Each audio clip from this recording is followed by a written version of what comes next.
जैसे वो हम आपसे पूछते हैं कि आप हमको 5 को 3 से डिवाइड करके आप हमको कोशिएंट और रिमाइंडर बताइए। तो आप हमको कहते हो कि जब 5 को 3 से डिवाइड करते हैं तो आपका कोशिएंट 1 होगा और आपका रिमाइंडर क्या होगा, 2 होगा। कहने का मतलब यह है कि 5 इक्वल टू आपका 3 इंटू 1 प्लस आपका 2 होगा। यह आपका Q होगा, यह आपका R होगा। इसी तरह अगर हम आपसे पूछें कि 24 को आप 10 से डिवाइड करके आप हमको कोशिएंट और रिमाइंडर बताइए, तो आप बोलोगे अगर 24 को 10 से डिवाइड करते हैं तो आपका कोशिएंट 2 होगा और आपका रिमाइंडर कितना होगा, 4 होगा। या तो आप बताओ 24/10 को क्या हम यह लिख सकते हैं 12/5। अगर हम बोल रहे हैं आपको कि 12 को अगर 5 से डिवाइड करो तो आपका कोशिएंट क्या होगा, 2 होगा और आपका रिमाइंडर क्या होगा, 2 होगा। तो अगर आपसे क्वेश्चन पूछा जाए कि आप 24 को 10 से डिवाइड करके आप हमको कोशिएंट और रिमाइंडर बताइए, तो हमको क्या बताओगे आप कोशिएंट 2 रिमाइंडर 2 बताओगे कि कोशिएंट 2 रिमाइंडर 4 बताओगे, क्या बताओगे, ऊपर वाला बताओगे। इसके बियॉन्ड में रीजन यह है कि कभी भी जब भी आपको कोशिएंट और रिमाइंडर पूछा जाता है तो वह इस तरह लिख के नहीं दिया जाता है, आपको लिख के दिया जाता है कि फाइंड, आपको इस तरह से लिख के दिया जाता है find the quotient and remainder if 24 is divided by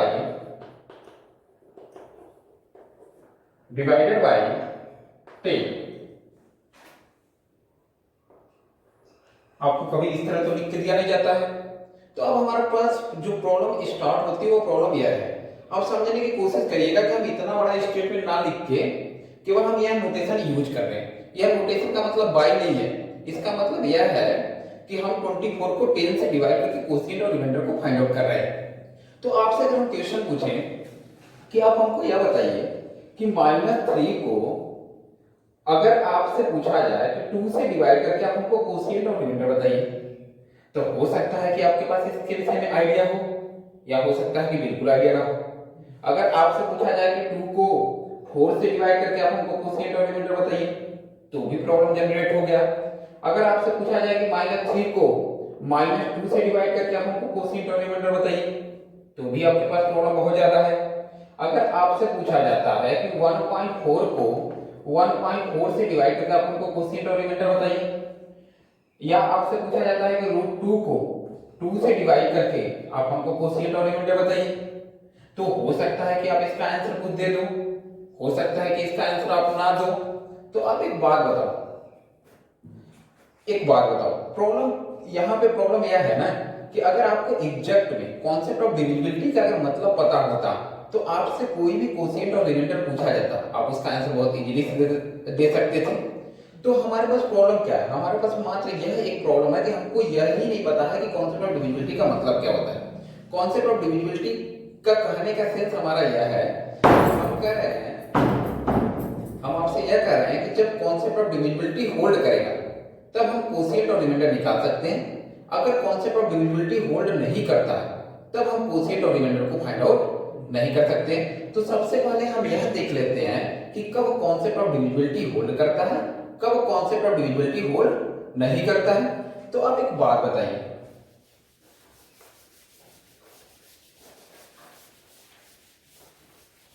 जैसे हम आपसे कह रहे हैं कि अगर कोई भी एक्सप्रेशन आपका a/b के फॉर्म का है जहां पे आपका जो a है और ये जो आपका b है यह दोनों आपके इंटीजर्स होने चाहिए, यह जो b की वैल्यू है यह आपका 0 के बराबर नहीं होना चाहिए, तब तो आपका कॉन्सेप्ट ऑफ डिविजिबिलिटी होल्ड करेगा, अदरवाइज आपका कॉन्सेप्ट ऑफ डिविजिबिलिटी होल्ड नहीं करेगा। तो एक बात बताइए, अगर हम कह रहे हैं कि 12 को 3 से डिवाइड करके क्या हम कोशिएंट और रिमाइंडर निकाल सकते हैं कि नहीं? निकाल सकते हैं, क्योंकि कॉन्सेप्ट ऑफ डिविजिबिलिटी होल्ड करेगा।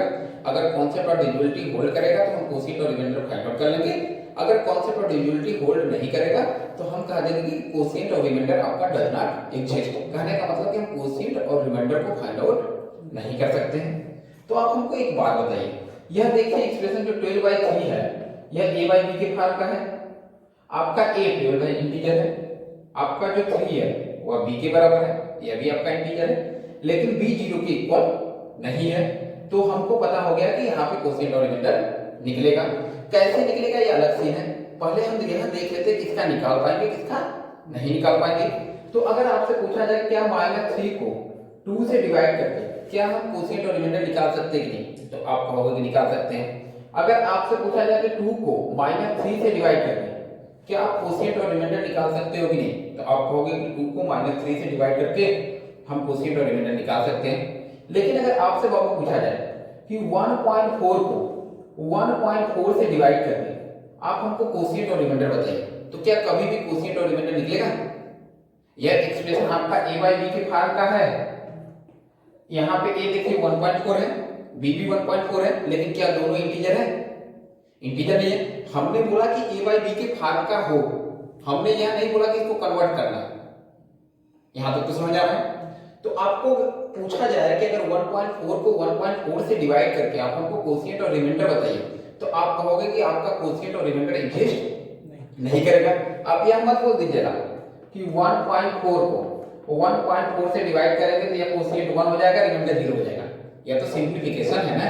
लेकिन अगर आपसे पूछा जाए कि कोशिएंट और रिमाइंडर निकालिए, तो आप क्या बोलेंगे कि कोशिएंट और रिमाइंडर आपका एग्जिस्ट नहीं करेगा। अगर आपसे कोई पूछे बाबू कि √2 को 2 से डिवाइड करके आप हमको कोशिएंट और रिमाइंडर बताइए, तो आप क्या बोलोगे? कोशिएंट और रिमाइंडर निकलेगा? नहीं निकलेगा।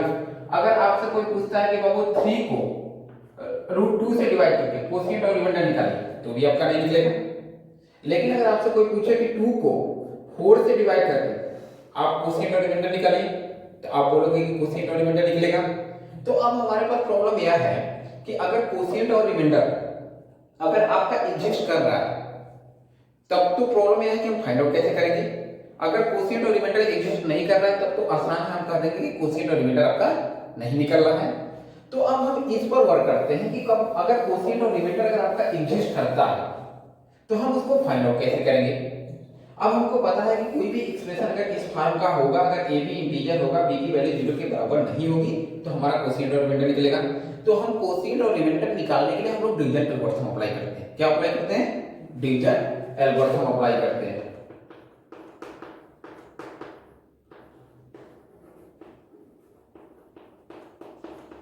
अब अगर बताइए डिवीजन एल्गोरिथम आपको पता है कि यह क्या होता है, a इक्वल टू आपका bq प्लस क्या होता है आपका r होता है।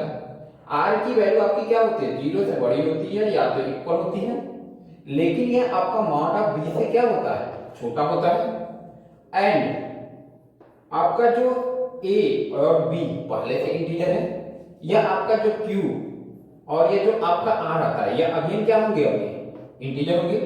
तो आपको एक चीज क्लियर हो गया कि जब एक इंटीजर को दूसरे इंटीजर से डिवाइड करते हैं, तो हमेशा कोशिएंट कोई ना कोई इंटीजर आता है और आपका रिमाइंडर भी कोई ना कोई इंटीजर आता है।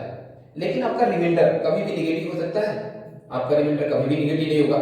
तो आप एक बात बताइए, जैसे आप देख लीजिए, कुछ एग्जांपल देख लीजिए। जैसे हम लोगों ने देखा कि 3 को 2 से डिवाइड करेंगे तो आपका कोशिएंट आपका 1 होगा और आपका रिमाइंडर क्या होगा? 1 होगा। अब हम डिवीजन एल्गोरिथम को अप्लाई करके देख रहे हैं, तो यह क्या होगा? 3 इक्वल टू आपका 2q प्लस क्या होगा? r होगा। r की वैल्यू क्या होगी? 0 से बड़ी होगी या इक्वल होगी, लेकिन मॉड ऑफ 2 से क्या होगा? स्मॉल होगा। अब आपको पता है कि अगर किसी भी नंबर पे अगर मॉडुलस लगाते हैं तो वह क्या करता है? इस नंबर को पॉजिटिव बना देता है। तो यह क्या हो जाएगा? आपका r की वैल्यू 0 से बड़ी होगी या इक्वल होगी, लेकिन 2 से क्या होगी? छोटी होगी। अब अगर एक बात बताना बाबू सोच के, यह r आपका इंटीजर है, तो आप r के पास मात्र दो पॉसिबिलिटी होगी, या तो r इक्वल टू आपका 0 होगा, या तो आपका r इक्वल टू क्या होगा? 1 होगा। और कोई पॉसिबिलिटी मिलेगी? तो अब बताइए, लेकिन जब एक इंटीजर को दूसरे इंटीजर से डिवाइड करते हो, तो हमेशा जो कोशिएंट और रिमाइंडर होता है वो क्या होता है? आपका यूनिक होता है। एक से ज्यादा कोशिएंट और रिमाइंडर तो एग्जिस्ट आपके नहीं करेंगे कि करेंगे। तो इसमें से या तो r इक्वल टू 0 रिमाइंडर होगा, या तो r इक्वल टू 1 होगा। अब हम चेक कर लेते हैं कि कौन होगा। तो आप बताइए यह क्या होगा? 3 इक्वल टू आपका 2q प्लस आपका 0 होगा, या तो आपका 3 इक्वल टू क्या होगा आपका 2q प्लस 1 होगा। अब बताइए यहाँ पे q इक्वल टू आपका हो जाएगा 1.5, यहाँ पे आपका q इक्वल टू क्या हो जाएगा 1 हो जाएगा। अगर यह q इक्वल क्या होगा 1.5 होगा, या q इक्वल टू आपका क्या है 1 है, तो बाबू आप यहाँ पे देखो यह क्या है, यह पॉसिबिलिटी क्या एग्जिस्ट करेगी, क्योंकि अगर रिमाइंडर 0 होता तो कोशिएंट भी क्या आना चाहिए था, इंटीजर आना चाहिए, तो यह तो रिमाइंडर कभी होगा नहीं। तो आपका क्या हो गया, जब 3 को आप 2 से डिवाइड किए तो आपका कोशिएंट क्या मिल गया 1 मिल गया, आपका रिमाइंडर क्या मिल गया 1 मिल गया, क्योंकि यह क्या हो जाएगा आपका a equal to B Q plus आपका क्या हो गया r हो गया। अभी तो कोई प्रॉब्लम नहीं है, लेकिन इस डिजिटल एल्गोरिथम की हेल्प से हम जिन प्रॉब्लम का सलूशन नहीं निकाल पाते थे हम उसका भी सलूशन निकाल लेंगे, क्योंकि इसका सलूशन तो हमारे पास एक पर्टिकुलर मेथड दिया गया है जिसको यूज करके हम तो बहुत इजीली से सॉल्व कर लेते हैं, तो हम इतना ज्यादा टिटिम्बा क्यों खाने। तो इससे बेहतर है कि हम लोग डिजिटल एल्गोरिथम, हमारे पास जो डिजिटल एल्गोरिथम का एग्जैक्ट में जो कॉन्सेप्ट था वह एक सारे टाइप के जितने भी डिविजिबिलिटी के कॉन्सेप्ट होंगे, जितने भी हमको एक इंटीजर को दूसरे इंटीजर से डिवाइड करके नंबर को फाइंड आउट करना है वो सारे कुछ को हम लोग फाइंड आउट कर लेंगे। अब देखिए हमारे पास प्रॉब्लम क्या था, हमको यह नहीं पता था कि -3 को 2 से डिवाइड करके हमको कोशिएंट और रिमाइंडर निकालना है, तो कैसे निकालेंगे।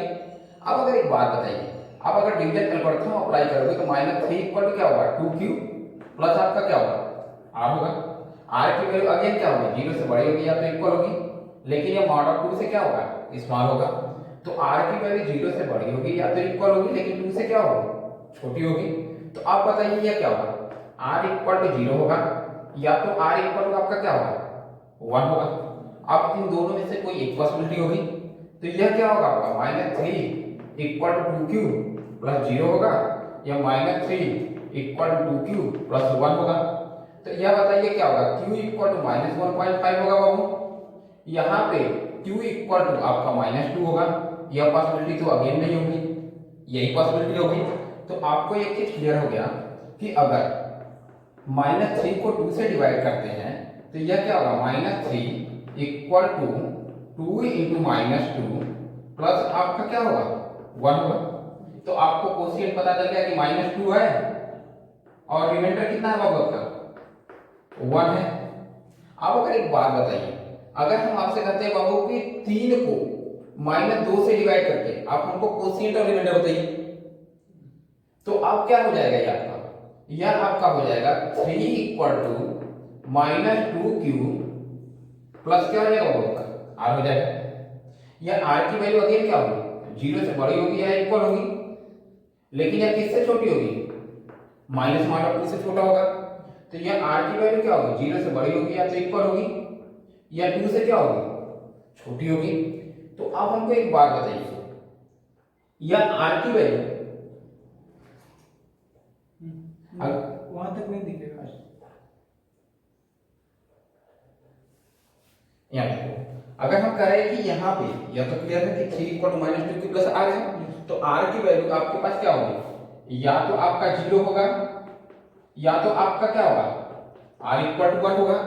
तो आप यहाँ पे देखिए 3 इक्वल टू क्या होगा -2q प्लस 0 होगा, यह 3 इक्वल टू आपका -2q प्लस 1 होगा। यह पॉसिबिलिटी अगेन नहीं होगी क्योंकि ये -1.5 हो जाएगा, ये इंटीजर नहीं आया। तो यहाँ पे क्या हो गया -2q इक्वल टू क्या हो गया आपका 2 हो गया, तो q इक्वल टू क्या हो गया आपका -1 हो गया।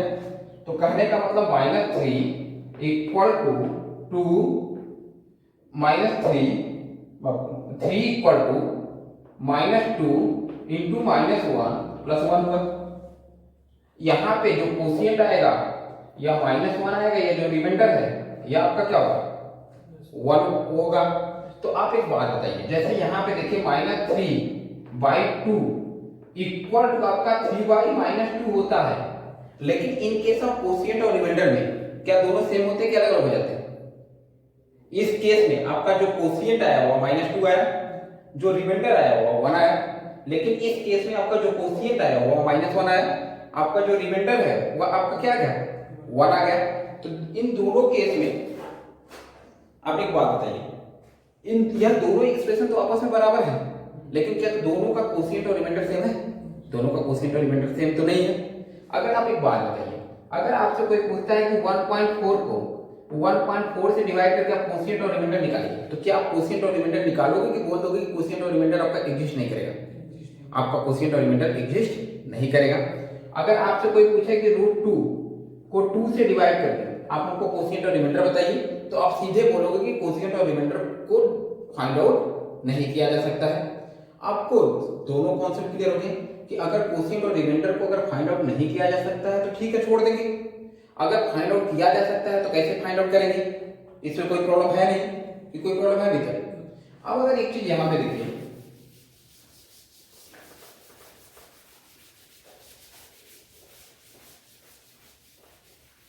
अगर हम आपसे कह रहे हैं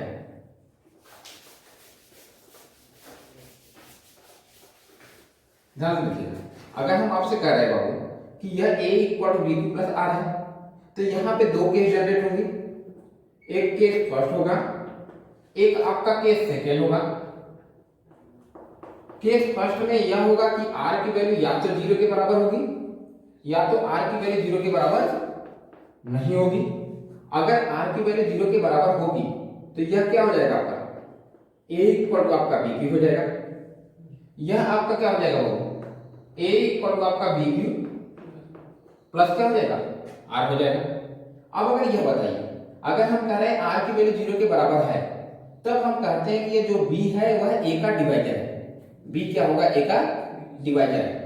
तो b is divisor of a होगा। डिवाइजर का एक अनदर नेम होता है फैक्टर, या तो हम इसको यह भी कह सकते हैं b is factor of a होगा। यहां पे जब r की वैल्यू 0 के बराबर नहीं होगी, तब हम कह सकते हैं कि b इज, जो यह b है आपका, वह a का डिवाइजर नहीं है। या तो हम इसी को कह सकते हैं कि b जो होगा वह a का फैक्टर नहीं है। यहां तक तो क्लियर हो गया। आपको पता हो गया कि जब एक नंबर, जब एक इंटीजर दूसरे इंटीजर को डिवाइड करेगा, जैसे हम कह रहे हैं कि a कोई इंटीजर है, यह एक इंटीजर b है, हम कह रहे हैं यह इंटीजर b a को अगर डिवाइड करेगा तो हमको एक a को हम ऑब्टेन कर लेंगे b की मदद से, b में किसी इंटीजर से मल्टीप्लाई करके। यह तो क्लियर है। अगर हम आपसे कह रहे हैं कि a इक्वल टू b की है, तो कहने का मतलब b a को क्या कर रहा है? डिवाइड कर रहा है। तो इसको डिनोट कैसे करते हैं? b आपको क्या कर रहा है? डिवाइड कर रहा है a को। या b बाई a नहीं लिखा गया, इसका मतलब है कि जो b है वह a को क्या कर रहा है? डिवाइड कर रहा है। अगर b a को डिवाइड नहीं करेगा तो हम इसको लिख देंगे जो b है वह a को डिवाइड नहीं कर रहा है। अभी किसी को कोई प्रॉब्लम है इस केस में? इस केस में कोई प्रॉब्लम नहीं है। लेकिन हम लोग जेई के पॉइंट ऑफ व्यू से, या जो हमारे पास केवीपीवाई का एंट्रेंस एग्जाम होता है, या जो वेरियस टाइप के अनदर एंट्रेंस एग्जाम होते हैं, उनके पॉइंट ऑफ व्यू में हम लोग कभी कोशिएंट पे इंटरेस्टेड नहीं होते। हम केवल किस पर इंटरेस्टेड होते हैं? रिमाइंडर फाइंड आउट करने पे। तो हम लोग एक बात बता रहे हैं,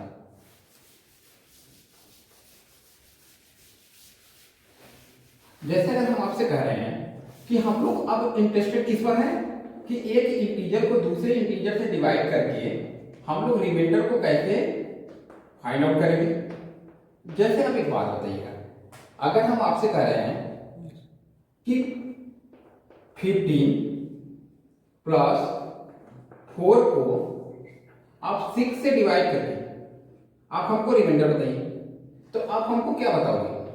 15 प्लस 4 क्या बताओगे? 19 बताओगे। 19 को 6 से डिवाइड करोगे तो आप हमको रिमाइंडर कितना बताओगे? या जो आपका रिमाइंडर होगा वो किसके बराबर होगा? 1 के बराबर होगा। इसमें तो कोई प्रॉब्लम है नहीं।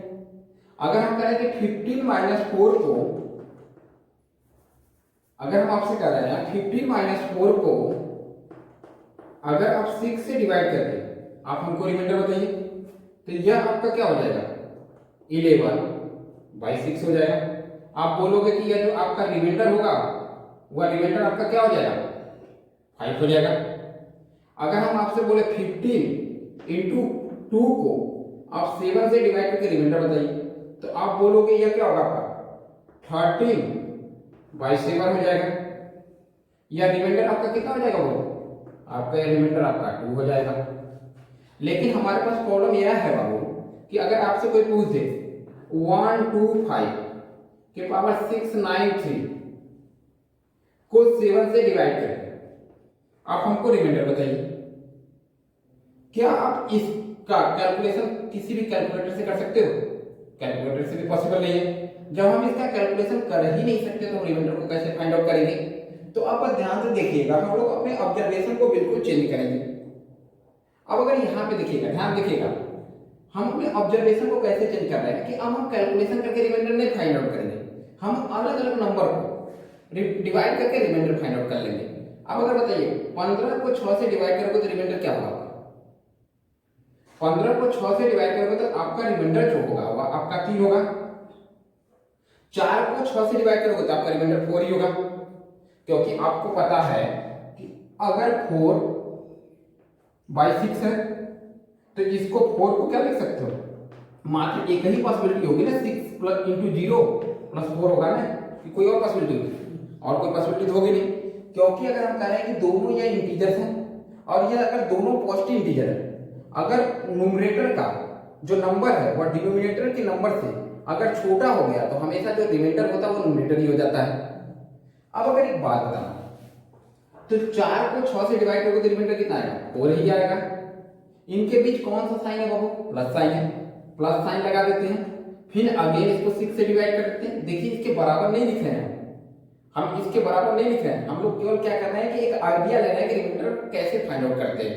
तो आप बताइए, इसको सिंप्लीफिकेशन करना आसान है, या क्या हो जाएगा 7/6 हो जाएगा। अब आपको पता है कि 7 को 6 से डिवाइड करेंगे तो गारंटी है कि आपका रिमाइंडर कितना हो जाएगा? 1 हो जाएगा, कोई प्रॉब्लम नहीं होगा। अब अगर देखिए 15 को 6 से डिवाइड करेंगे तो रिमाइंडर 3 होगा, और अगर हम 4 को 6 से डिवाइड करेंगे तो रिमाइंडर 4 होगा, यह -6 हो जाएगा। अब अगर यह बताइए, यह आपका -1/6 होगा।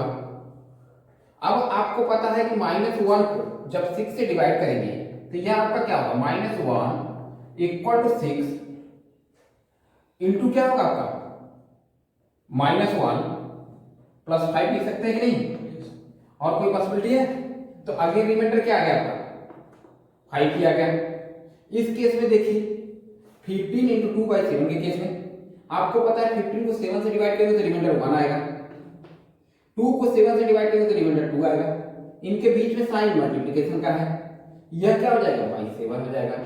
तो यह आपका क्या हो जाएगा? 2 क्या हो जाएगा? 7 हो जाएगा। तो आप एक बात बताइए, यह आपका जो रिमाइंडर होगा यह आपका आगे क्या हो जाएगा? 2 हो गया। तो या तो हम सिंप्लीफिकेशन करके रिमाइंडर को फाइंड आउट करें, या तो अलग अलग करके रिमाइंडर को फाइंड आउट करें। क्या दोनों में कोई डिफरेंस है? दोनों में कोई डिफरेंस नहीं है, केवल हमने अपने ऑब्जर्वेशन को चेंज कर दिया है, अपने इस क्वेश्चन को देखने के तरीके को हम लोगों ने बदल दिया। जैसे ही हम लोगों ने अपने ऑब्जर्वेशन को चेंज किया तो हमारे पास जितने प्रॉब्लम थे, जो कि हम जिन सारे बड़े बड़े एक्सप्रेशन का हम लोग रिमाइंडर नहीं निकाल पा रहे थे, क्या इस ऑब्जर्वेशन से तुरंत वो रिमाइंडर निकल जाएगा? अब जैसे देखिए, अगर अभी आपसे पूछते हैं कि 25 के पावर 24 को 6 से डिवाइड करके आप रिमाइंडर बताइए, तब तो आपके पास बहुत बड़ी प्रॉब्लम होती। अगर यह ऑब्जर्वेशन आपको नहीं पता होता है, इंडिविजुअल ऑब्जर्वेशन, तब तो आप कैलकुलेशन करते रह जाते। तो अब एक बात बताइए, इसको 25 का मल्टीप्लिकेशन कितने बार होगा? यह 24 टाइम्स होगा। अब अगर ये बताइए, यह मल्टीप्लिकेशन जो है आपका 24 टाइम्स है। अब बताइए हमको इसको 7 से डिवाइड करना है। अब हम अलग अलग डिवाइड कर लेते हैं। अगर 25 को माफ करना 6 से डिवाइड करना है, 25 को 6 से डिवाइड करेंगे तो आपके पास रिमाइंडर क्या होगा? 1 होगा। अगर अगेन 25 को 6 से डिवाइड करेंगे तो रिमाइंडर 1 होगा। इनके बीच साइन जो है मल्टीप्लिकेशन का है, तो यह आपका क्या हो जाएगा? यह आपका -6 हो जाएगा। तो यह आपका क्या हो जाएगा? 1/6 हो जाएगा। आपको पता है कि 1 को 6 से डिवाइड करेंगे तो आपका रिमाइंडर क्या हो जाएगा? 1 हो गया। तो आपके पास जो प्रॉब्लम था उसका सॉल्यूशन निकल गया कि नहीं? अगर हम आपसे पूछते हैं कि 169 के पावर 169 आप 4 से डिवाइड करके आप हमको रिमाइंडर बताइए। तो आप क्या करोगे बाबू, यहां पे देखना 169 इंटू 169, या आपका हो जाएगा 169 बाबू 169 टाइम, या बाई क्या हो जाएगा 4 हो जाएगा। जब 169 को 4 से डिवाइड करेंगे तो रिमाइंडर कितना आएगा 1 आएगा। तो 1 का मल्टीप्लिकेशन कितने बार हो जाएगा 169 बार हो जाएगा। अगेन हम इसको यह लिख सकते हैं 1/4 लिख सकते हैं। अगेन आपका जो रिमाइंडर हो गया वो क्या हो गया 1 हो गया। तो अभी आपको कोई प्रॉब्लम है? तो आपके एग्जाम में अगर इस टाइप का क्वेश्चन आएगा तो आप बना ले जाओगे।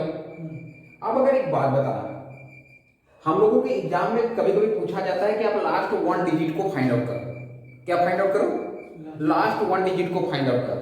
तो आप अगर देखिए, अगर हमको किसी भी नंबर का अगर लास्ट 1 डिजिट फाइंड आउट करना है,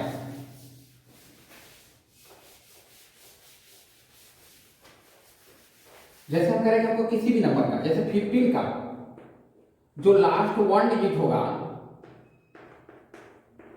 लास्ट 1 डिजिट जो 15 का होगा वह आपका क्या होगा 5 होगा। अगर हम कह रहे हैं कि 125 का या 126 का जो लास्ट 1 डिजिट होगा, यह भी अगेन आपका क्या होगा 6 होगा।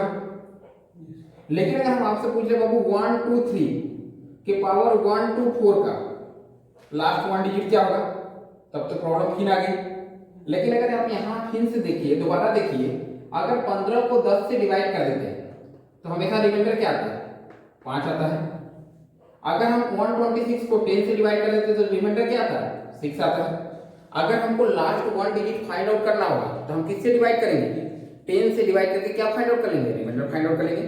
अगर हमको लास्ट 2 डिजिट फाइंड आउट करना होगा तो हम लोग क्या करेंगे 100 से डिवाइड करके क्या फाइंड आउट कर लेंगे रिमाइंडर फाइंड आउट कर लेंगे। अगर लास्ट 3 डिजिट फाइंड आउट करना होगा तो हम लोग क्या करेंगे 1000 से डिवाइड करके क्या फाइंड आउट कर लेंगे रिमाइंडर फाइंड आउट कर लेंगे।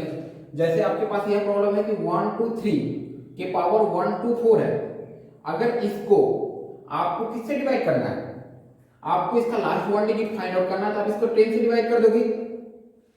आपको पता है कि यह 10 से डिवाइड करोगे तो यह 123 का जो मल्टीप्लिकेशन होगा यह आपका 124 टाइम्स होगा,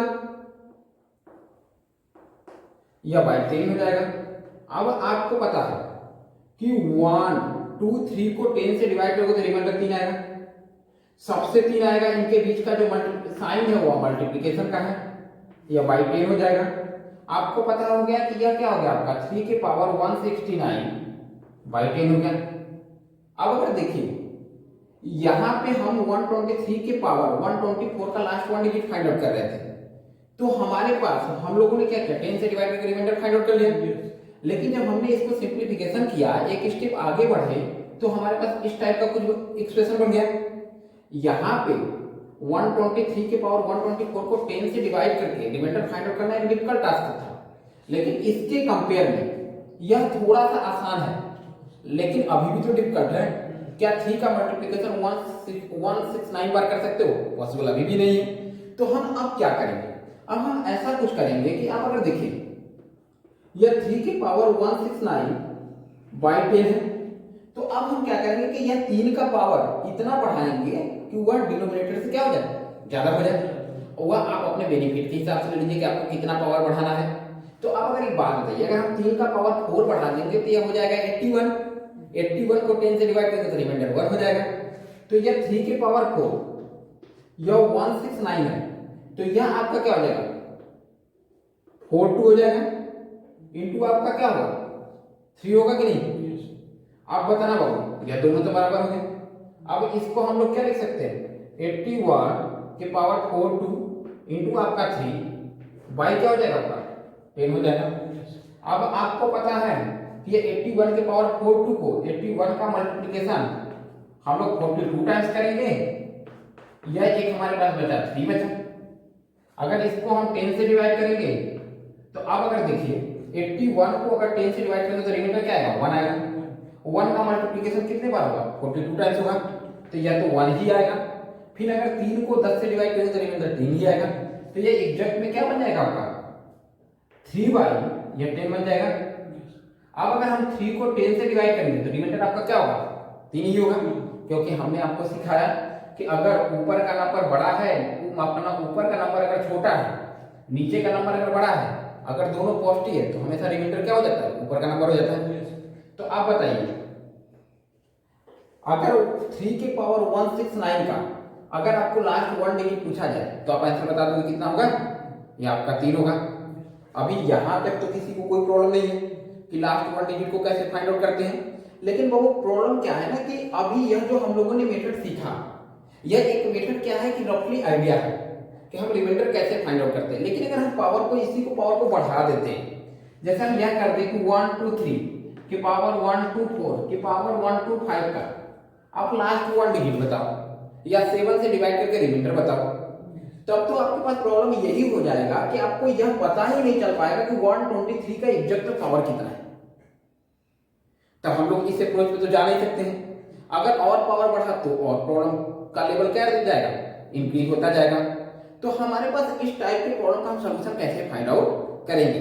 तो जब हमारे पास पावर 2 से ज्यादा हो जाएगा और अगर हमको रिमाइंडर या तो लास्ट 1 डिजिट, लास्ट 2 डिजिट या लास्ट 3 डिजिट फाइंड आउट करना है, तब के केस में हम लोग कॉन्ग्रुएंसी को यूज करते हैं। क्या यूज करते हैं? कॉन्ग्रुएंसी का यूज करते हैं। लेकिन कॉन्ग्रुएंसी पढ़ाने से पहले हम लोग कुछ डिस्कशन कर लेते हैं। जितने टॉपिक पढ़ाया गया है उस टॉपिक पे कुछ प्रीवियस ईयर के जेईई में क्वेश्चन पूछे गए हैं, उन क्वेश्चन को हम करा देते हैं। उसके बाद हम लोग नेक्स्ट क्लास में इस टाइप के प्रॉब्लम का सॉल्यूशन सीख लेंगे। ठीक है, तो हम लोग क्वेश्चन पे डिस्कशन करेंगे। चलिए हम कुछ क्वेश्चन लिख रहे हैं, आप हमको बताइएगा। जैसे अगर हम आपसे क्वेश्चन पूछ रहे हैं, कुछ क्वेश्चन अच्छे कराएंगे, पहले जेईई से स्टार्ट करेंगे, फिर कुछ क्वेश्चन के बीपीवाई के कराएंगे, फिर कुछ क्वेश्चन ओलंपियाड के करा देंगे। तो आपका पहला क्वेश्चन यह है, अगर हम आपसे कहते हैं, यह आपका जेईई 2016 में पूछा गया था। क्वेश्चन यह है, इफ 27 के पावर 999 को अगर हम डिवाइड कर रहे हैं 7 से, आपको 7 से डिवाइड कर रहे हैं, तब आपको फाइंड आउट करना है रिमाइंडर कितना होगा।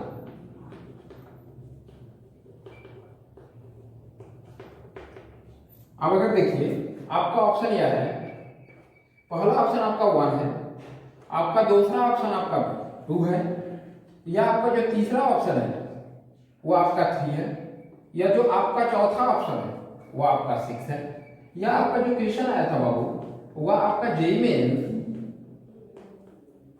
या आपका क्वेश्चन जो आया था, या आपका क्वेश्चन जेईई में 2016 में आया हुआ था। अब अगर बताइए, अगर हमको वह कॉन्सेप्ट नहीं पता होता तब हम बाइनोमियल अप्लाई करते। बाइनोमियल अप्लाई करके पता नहीं कितना हमारा टाइम कंज्यूम होता और उसका आंसर निकल तो पाना है नहीं।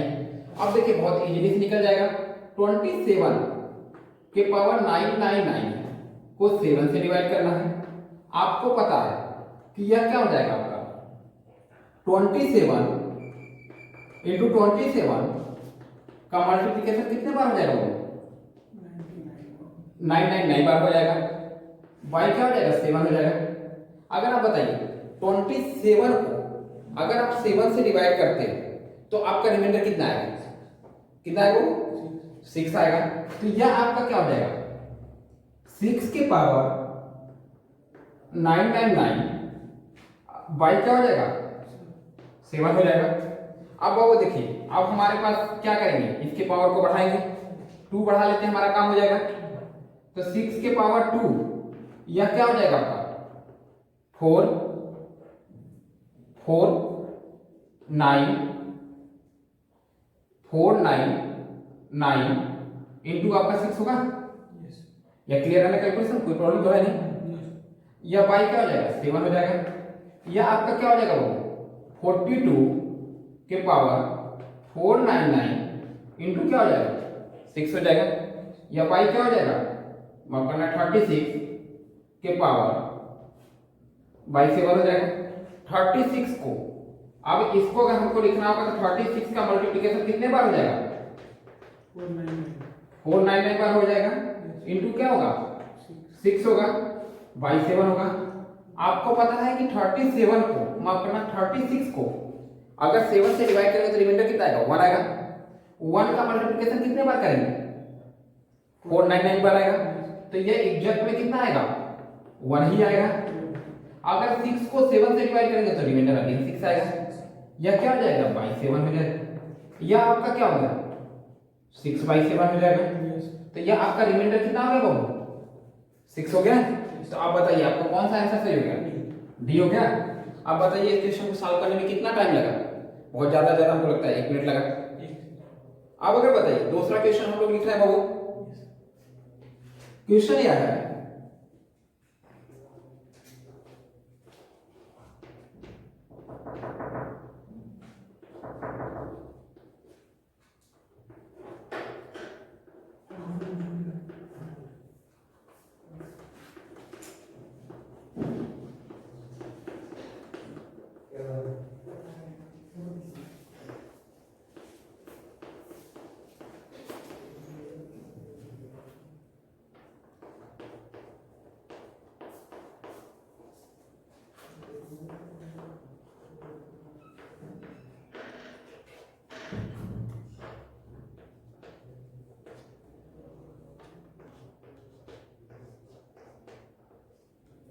ये इसका आंसर है बाबू आपका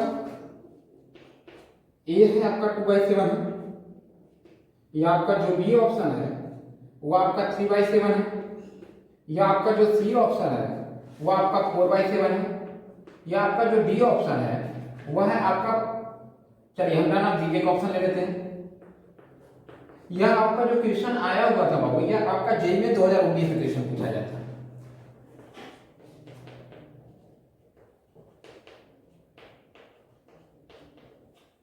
आप समझने की कोशिश करिएगा बाबू, ऊपर वाला तो प्रॉब्लम हो गया आपका, उसको इरेज कर दें। क्यों 3 के पावर 2001 इंटू यह उसके बाद इज है। चलिए अब ठीक है इसको बोल देते हैं। अब समझने की कोशिश करिएगा बाबू, जो नीचे हमने सेकेंड प्रॉब्लम लिखा है आपका, सेकेंड प्रॉब्लम में दिया गया है ये जो यह आपका दिया गया है कर्ली ब्रैकेट दिया गया है। कर्ली ब्रैकेट को आपको बताया गया है कि यह फ्रैक्शनल पार्ट ऑफ एक्स है। आपको फ्रैक्शनल पार्ट ऑफ एक्स का मतलब पता है। जैसे हम आपसे कहते हैं कि यह क्या होता है आपका, यह जो आपका पार्ट्स ऑफ एक्स होता है यह आपका क्या होता है, आपका इंटीजर्स पार्ट होता है। जैसे कह रहे हैं कि पार्ट्स ऑफ 2.3 की वैल्यू चाहिए, तो हमको पता होता है कि 2.3 के लेफ्ट में जो इंटीजर होगा वही इसकी क्या होगी वैल्यू होगी। तो इसके जस्ट लेफ्ट में कौन इंटीजर है 2 है, इसकी वैल्यू क्या हो जाएगी 2 हो जाएगी। अगर हम पूछे कि 2.99 की वैल्यू कितनी होगी, तो इसके जस्ट लेफ्ट में 2.99 के लेफ्ट में कौन सा इंटीजर होगा 2 होगा। अगर हम आपसे पूछें कि बाक्स ऑफ -2.01 की वैल्यू बताइए, तो -1 होगा या -2 होगा या आपका -3 होगा, -2.0 कुछ यहाँ पे होगा। तो बताइए इसके लेफ्ट में कौन सा इंटीजर -3 है, तो इसका वैल्यू क्या हो जाएगा आपका -3 हो जाएगा। आपको एक चीज पता है, जैसे हम लिख रहे हैं 2.01 लिखे, तो आपको पता है कि यह नंबर दो पार्ट से मिलकर बना है। एक आपका यह क्या होगा 2 होगा, एक क्या होगा आपका 0.01 होगा। इसी को जो यह 2 होगा यह तो इसका क्या है बॉक्स ऑफ है, और यह जो 0.01 है यह इसका क्या हो जाएगा कर्ली ब्रैकेट ऑफ एक्स हो जाएगा। हम कह रहे हैं कि कोई भी रियल नंबर दो पार्ट से मिलकर बना है, यह क्या होगा या तो आपका बॉक्स ऑफ एक्स होगा प्लस आपका क्या होगा यार कर्ली ब्रैकेट ऑफ एक्स होगा। अगर आपसे हम पूछे कि अगर इस बॉक्स में आपका कोई भी वैल्यू दी गई है, वह वैल्यू आपका इंटीजर है, तो इसका आउटपुट क्या होगा 2 के जस्ट लेफ्ट में कौन सा इंटीजर है, अगर ये इंटीजर होगा तो आउटपुट वही देगा। तो यह आपका आउटपुट क्या दे देगा 2 दे देगा। अब अगर सोचिए आपको अगर कर्ली ब्रैकेट 2.01 की वैल्यू बताना है, तो आपको पता है कि हर एक नंबर को हम लोग इंटीग्रल पार्ट और फ्रैक्शनल पार्ट में लिख सकते हैं। तो यह उसके प्लेस पे अगर हम 2.01 रिप्लेस कर देते हैं, तो यह आपका क्या होगा 2.01 इक्वल टू बॉक्स में 2.01 प्लस क्या हो जाएगा आपका कर्ली ब्रैकेट 2.01 हो जाएगा। तो आप बताइए ये क्या हो जाएगा 2.01 होगा, यह आपकी वैल्यू 2 होगी। अब हमको इसी की वैल्यू चाहिए कर्ली ब्रैकेट 2.01 की, तो यह क्या हो जाएगा 0.01 इक्वल टू कर्ली ब्रैकेट 2.01 हो जाएगा। किसी को कोई प्रॉब्लम है नहीं। अगर हम आपसे पूछते हैं कुछ पूछने को सर वहां पे 2.01 है, तो 2 इधर इसके 2.01 के लेफ्ट में कौन इंटीजर होगा, 2 ही होगा ना। तो 2.01 को 2.01 में से अगर 2 को हम लोग घटाते हैं तो आपकी वैल्यू क्या आएगी, 0.01 ही तो आएगी। सर वहाँ पे 2.0 लिखे प्लस यहाँ पे लगो तो यह क्या हो जाएगा, कर्ली ब्रैकेट 2.01 इक्वल टू क्या आ गया आपका आंसर 0.01 आ गया ना। अभी कोई प्रॉब्लम है? जैसे एक एग्जांपल और देख लीजिए, जैसे अगर हम आपसे पूछे कि अगर आपको माइनस आपसे पूछा जाए कि कर्ली ब्रैकेट माइनस 2.01 की वैल्यू कितनी होगी, तो आपको तो कोई आइडिया है नहीं, लेकिन आपको पता है कि हर एक नंबर को हम दो पार्ट में लिख सकते हैं, बाक्स ऑफ एक्स और क्या लिख सकते हैं आपका कर्ली ब्रैकेट आप एक्स लिख सकते हैं। अब अगर देखिए यक्स आपका क्या होगा, या माइनस 2 पॉइंट आपका क्या होगा 0.1 होगा, इक्वल टू आपका क्या होगा बॉक्स में माइनस 2 पॉइंट आपका 0.1 होगा, प्लस क्या होगा बाबू आपका कर्ली ब्रैकेट क्या होगा माइनस 2.01 होगा। अभी कोई प्रॉब्लम है? अब अगर एक चीज देखिए, यह क्या होगा माइनस 2.01, यह क्या हो जाएगा माइनस 3, प्लस क्या हो जाएगा माइनस 2.01, इसको इस बगल लाएंगे तो 3 minus 2.01 equal to curly bracket minus 2.01, तो इसकी वैल्यू क्या हो जाएगी 0.99 होगी। यस यह क्या हो जाएगा कर्ली ब्रैकेट माइनस 2.01 की वैल्यू क्या हो जाएगी 0.99 हो जाएगा। अभी कोई प्रॉब्लम नहीं है। अब अगर एक बात बताइए, अगर कोई आपसे पूछे कि कर्ली ब्रैकेट आप 2 की वैल्यू बताइए, तो आपका ये क्या होगा 2 इक्वल टू आपका बॉक्स ऑफ 2 होगा प्लस आपका क्या होगा कर्ली ब्रैकेट ऑफ 2 होगा, तो यह क्या हो जाएगा 2 इक्वल टू आपका क्या हो जाएगा 2 हो जाएगा प्लस कर्ली ब्रैकेट ऑफ 2 क्या हो जाएगा, यह क्या हो जाएगा आपका कर्ली ब्रैकेट 2 क्या हो जाएगा आपका 0 हो जाएगा। अगर कोई आपसे पूछे कर्ली ब्रैकेट माइनस 2 की वैल्यू बताइए, तो भी इसकी वैल्यू कितनी आएगी 0 आएगी, क्योंकि अगर हमको पता है कि अगर कर्ली ब्रैकेट में अगर आपका वैल्यू अगर इंटीजर है तो उसकी वैल्यू हमेशा क्या आएगी 0 आएगी। तो आपको यह तो पता चल गया कि अगर हम आपसे कहें कि अगर कर्ली ब्रैकेट, अगर हम आपसे यह बोले कि अगर कर्ली ब्रैकेट हमको ये n की वैल्यू चाहिए, या अगर n आपका इंटीजर है तो हमेशा आउटपुट क्या देगा बाबू आपका 0 देगा। यहां तक तो समझ में आया ना, क्योंकि अभी हम लोग कर्ली ब्रैकेट और बॉक्स ऑफ एक्स के बेसिक कॉन्सेप्ट को सीख रहे हैं, क्योंकि हमको इस क्वेश्चन को सॉल्व करना है। अब अगर एक बात बताइए, हम थोड़ा सा और कॉन्सेप्ट इसमें सीख लेते हैं कि इसमें और थोड़ा सा कॉन्सेप्ट क्या यूज होगा इस क्वेश्चन को सॉल्व करने के लिए। अब अगर एक बात बताइए, हमको पता है कि अगर हम कहते हैं जैसे यह बात ले रहे हैं, यह 2 प्लस 0.1 लें तो यह क्या हो जाएगा आपका 2.1 होगा, यह आपका क्या हो जाएगा बाबू, यह आपका 2 हो जाएगा। या क्या हम इसको इस तरह भी लिख सकते हैं, या जैसे 2 प्लस 0.1 है तो क्या हम इसको ये लिख सकते हैं नहीं बाबू 2 प्लस बॉक्स में 0.1, कोई प्रॉब्लम है? तो यह क्या हो जाएगा आपका 2 प्लस 0 इक्वल क्या हो जाएगा 2 हो जाएगा। यहाँ पे देखिए एक इंटीजर है दूसरा इंटीजर नहीं है। अगर हम कह रहे हैं हम दोनों इंटीजर नहीं लेते, एक 0.8 ले लेते हैं, एक प्लस 0.4 ले लेते हैं, तो इसकी वैल्यू क्या हो जाएगी, या 1.2 होगा, आउटपुट 1 देगा। लेकिन क्या हम इसको अलग अलग डिस्ट्रीब्यूट कर सकते हैं बाबू? अगर अलग अलग डिस्ट्रीब्यूट करेंगे तो यह आपका आंसर क्या हो जाएगा, यह आपका 0 हो जाएगा, यह क्या हो जाएगा 0 हो जाएगा। लेकिन क्या इसकी वैल्यू 0 आएगी, क्या आएगी 1 आएगी। अगर हम दोनों इंटीजर लेते हैं जैसे 2 प्लस 3 तो यह क्या हो जाएगा 5 हो जाएगा। अब अगर अलग अलग डिस्ट्रीब्यूट करें तो हमको कोई फर्क पड़ता है नहीं पड़ता है। तो आपको एक चीज क्लियर हो गया यहाँ पे कि आपको पहले यह पता था कि अगर कर्ली ब्रैकेट n की वैल्यू हमेशा 0 होगी, अगर n आपका क्या होगा इंटीजर होगा। आपको यह पता चल गया कि अगर box of x plus n है, अगर यहाँ पे जहां पे n अगर आपका इंटीजर है एंड आपका जो x है बाबू यह आपका एट रैंडम कोई रियल नंबर, हमको कोई फर्क नहीं पड़ता है, तो हमेशा जो इसका वैल्यू आएगा वह box of x plus n लिख सकते हैं नहीं? यस अभी कोई प्रॉब्लम नहीं है। अगर एक बात बताओ, अगर हमसे पूछा जाता कि curly bracket x plus n की वैल्यू आप बताइए, तो आपको पता है कि ये एक रियल नंबर ही होगा, तो इसको क्या x plus n equal to बाबू box of x plus n plus curly bracket x plus n लिखने में कोई दिक्कत है? No sir. बाबू यह क्या हो जाएगा? x प्लस n होगा, यह क्या होगा आपका बॉक्स ऑफ x होगा यस प्लस n होगा, यस यह क्या होगा आपका curly bracket x plus n होगा, यह बाबू आपका कैंसिल होगा, यह बॉक्स ऑफ x इधर आएगा, यह आपका क्या होगा curly bracket x plus n होगा। आपको पता है बाबू कि x इक्वल टू आपका क्या होता है? Box of x plus curly bracket of x होता है। यस तो क्या हम x minus box of x को क्या हम कर्ली ब्रैकेट ऑफ x लिख सकते हैं कि नहीं? Yes sir. तो यह आपका क्या हो जाएगा बाबू? Curly bracket x plus n equal to आपका क्या हो जाएगा? कर्ली ब्रैकेट x होगा कि नहीं? यस अगर यह आपका n इंटीजर है, जैसे अगर आपसे कोई वैल्यू पूछे कि आप बाबू हमको 2.01 प्लस या -10 भी तो इंटीजर है, अब हमको इसकी वैल्यू बताइए, तो हम इसको सॉल्व क्यों करेंगे? हम किसकी वैल्यू बता देंगे? 2.01 की वैल्यू बता देंगे। Yes sir. इसकी वैल्यू हम लोगों ने निकालना सीखा, तो यह वैल्यू आपका क्या हो जाएगा बाबू? 0.01 हो जाएगा। यस अभी कोई प्रॉब्लम है इस केस में? सर। इस केस में तो किसी को कोई डाउट नहीं है। अगर लिखना है तो बाबू इसको लिख लो। हो गया बाबू? चलो बाबू हम अपने क्वेश्चन पे आते हैं। देखना बाबू बिल्कुल बेसिक कॉन्सेप्ट पढ़ा रहे हैं, लेकिन जेईई मेंस हो गया या जेईई एडवांस हो गया या अदर कॉम्पिटिटिव एग्जाम हो गया, हर एक एंट्रेंस एग्जाम में कॉन्सेप्ट ऑफ डिविजिबिलिटी से क्वेश्चन एटमोस्ट बार आ ही जाते हैं।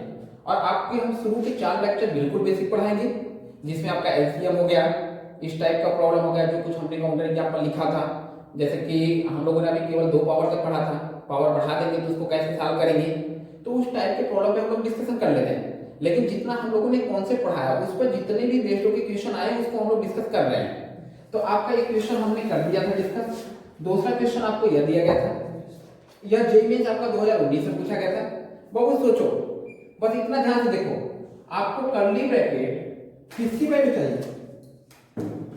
आपको कर्ली ब्रैकेट वैल्यू चाहिए बाबू 3 के पावर 2001 बाई 7 की वैल्यू चाहिए। इससे बाबू किसी को कोई प्रॉब्लम तो नहीं है? अब आप अगर सोचो, हम इसको अभी दिमाग से निकालते हैं, केवल अंदर वाले पार्ट को देखते हैं। अगर 3 के पावर 2001 को 7 से डिवाइड कर दे तो आपका रिमाइंडर कितना होगा? बाबू एक बात बताना, अगर हम इसको क्या लिख सकते हैं? 3 स्क्वायर के पावर क्या होगा? 1 0 0 1 0 0, यह क्या होगा? 0 का 1000 होगा, इंटू क्या होगा बाबू आपका? 3 होगा, बाई आपका क्या होगा? 7 ही होगा, यह आपका क्या होगा? 9 होगा, 9 के पावर आपका 1000 होगा, इंटू 3 बाई 7 होगा। आपको क्लियर है बाबू कि आप अगर देखिए यहाँ पे कि 9 को 7 से डिवाइड करें तो रिमाइंडर कितना आएगा? 2 आएगा। 2 के पावर कितना हो जाएगा बाबू? 1000 हो जाएगा। लेकिन 3 को 7 से डिवाइड करेंगे तो रिमाइंडर वही रहेगा। आप बाबू देखिए, 3 पावर बढ़ाएंगे, 2 का पावर अगर 2 बढ़ाएंगे तो कोई बेनिफिट होगा नहीं, 2 का पावर 3 बढ़ा ले तो बेनिफिट होगा कि नहीं? यह क्या हो जाएगा बाबू? 3 3 3 हो जाएगा, इंटू क्या हो जाएगा? 2 इंटू 3 बाई क्या हो जाएगा? 7 हो जाएगा। यह आपका क्या हो जाएगा बाबू? 8 के पावर 333 इंटू आपका क्या हो जाएगा? 6 बाई 7 हो जाएगा। अगर आप बताइए 8 को 7 से डिवाइड करोगे तो आपका बाबू जो रिमाइंडर होगा वह रिमाइंडर आपका आएगा कितना? 1 आएगा। 1 की पावर 333 इंटू 6 बाई क्या होगा बाबू आपका? 7 होगा। यह क्या होगा? 1 का मल्टीप्लिकेशन 3 टाइम्स करेंगे तो भी क्या आएगा? 1 ही आएगा। अगर 6 को 7 से डिवाइड करेंगे तो रिमाइंडर क्या आएगा बाबू? 6 आएगा। अब एक चीज समझने की कोशिश करिएगा, आपको यह पता चल गया कि अगर 3 के पावर 2001 को 7 से डिवाइड करेंगे तो ये जो आपका रिमाइंडर होगा वो आपका क्या होगा? 6 होगा। तो क्या हम इसको इस तरह लिख सकते हैं कि 3 के power 2001 equal to 7 Q plus 6?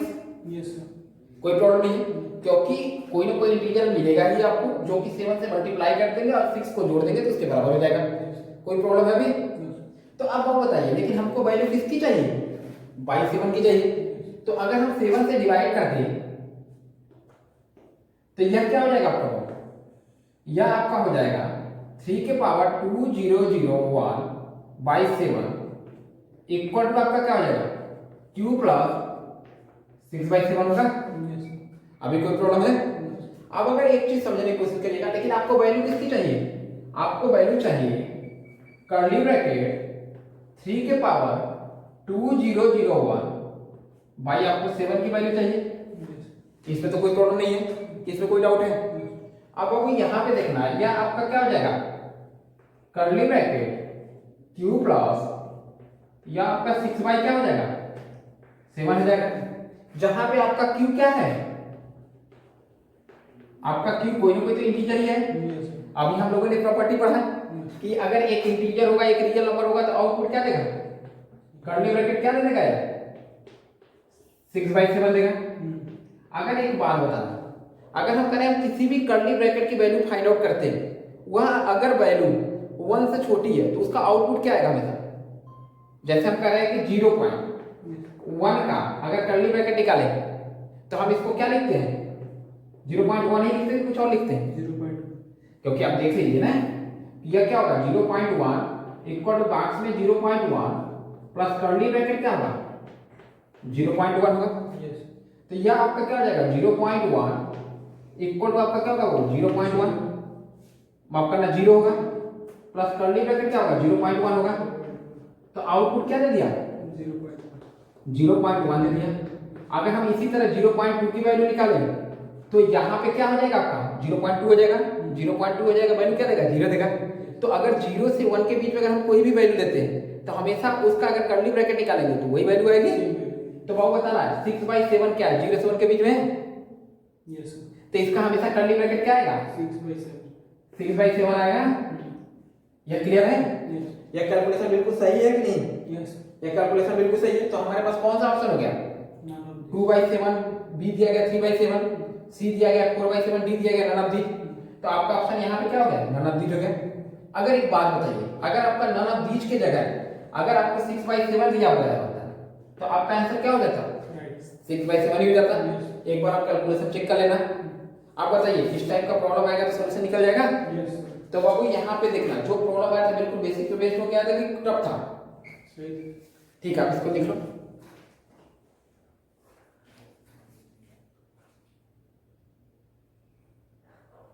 ये हो गया बाबू।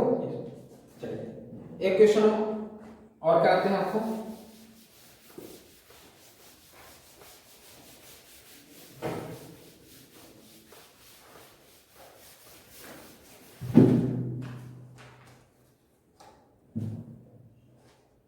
अगर आप हमको एक बात बताइए, अगर हम आपको एक क्वेश्चन लिखते हैं, यह क्वेश्चन थोड़ा सा टफ है तो समझने की कोशिश करना होगा, लेकिन बहुत अच्छा क्वेश्चन है।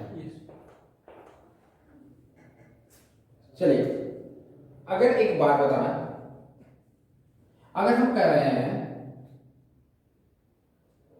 उस क्वेश्चन को सॉल्व करने से पहले जो हम क्वेश्चन लिखने वाले थे उस क्वेश्चन के पहले हम दूसरा क्वेश्चन लिखते हैं जो कि जेईई में 2020 में आया था। इस बार पहले उसको सॉल्व कर लेते हैं, जेईई में तीनों क्वेश्चन को सॉल्व कर लेते हैं। यह बोला गया है द ग्रेटेस्ट इंटीजर, बोला गया द ग्रेटेस्ट पॉजिटिव इंटीजर की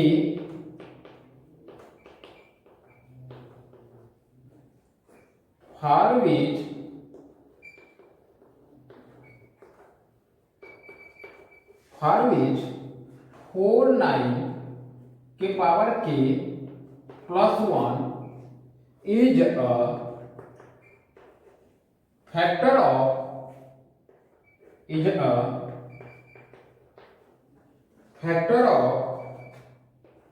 the sum,